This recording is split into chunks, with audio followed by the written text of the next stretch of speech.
Saudara, demi meningkatkan semangat belajar Kok anak, gambarnya gini program sih? Pinjam Mami, Pustaka yang kenapa? diberikan oleh beberapa TV kita orang banyak di semutnya Sorong, gini, kamu Papua naruh Barat, gula ya di situ ya? mengajak anak Menurut usia Papi, dini Mami yang untuk bikin ini belajar TV banyak membaca semutnya. hingga Aduh, ada apa ini ribut-ribut? Kenapa? Tadi tuh Di dalam kita ruangan nyalain ini TV, tempat tiba-tiba berkumpulnya gambarnya banyak anak-anak semut. usia sekolah Jadi kalian tuh masih untuk menyaksikannya menambah siaran wawasan analog ilmu TV ya? pengetahuan. Bukan digital. Tempat yang dinamakan Jika Pinjam pesawat TV Pustaka kamu sudah digital menyediakan ready, berbagai cukup jenis pilih buku tombol bacaan. menu pada remote TV. Siapapun boleh Kemudian, membaca buku pilih setting, sepuasnya, pilih seperti yang saluran, dilakukan lalu oleh auto anak-anak scan. ini. Mudah bukan? Dengan menggunakan Mereka saluran rela digital, berjalan Anda kaki bisa sejauh 2 menyaksikan kilometer program-program terbaik hanya untuk Kompas mencari TV tempat dengan ini, kualitas di gambar mana serta keseharian suara para yang sukarelawan lebih di sini tajam serta jernih. membaca dan berdongeng. Bahkan, ada sebagian dari anak-anak ini diberikan kesempatan untuk belajar berdongeng.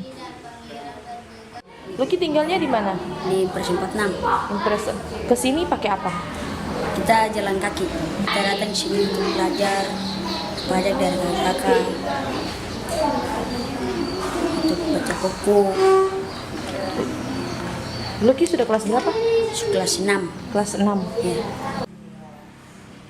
Sejak didirikan tahun 2021, visi misi tempat ini adalah untuk mengajarkan anak mencintai buku bacaan dan menciptakan perpustakaan yang nyaman dengan koleksi buku yang beragam. Meskipun diperhadapkan dengan berbagai tantangan, namun tidak menyurutkan semangat para pengajar di Pinjam Pustaka mencerdaskan anak-anak bangsa. Ya, jadi pertama visi kami adalah melihat anak-anak di Sorong mencintai buku bacaan. Kami melihat lagi di Sorong itu belum ada perpustakaan anak. Nah, itu sebabnya ini yang menggerakkan kami untuk membuka perpustakaan ini.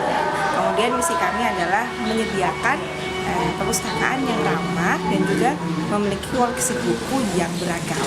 Gitu. Selain membaca dan berdongeng, anak-anak di tempat ini diajarkan untuk menggambar hingga menghasilkan karya seni yang menarik. Diharapkan tempat ini dapat menjadi ruang untuk pengembangan ilmu pengetahuan dan keterampilan anak. Flora Batlayeri, Kompas TV, Sorong, Papua Barat. Demikian cerita Nusantara dari Biro Sorong, kembali ke studio.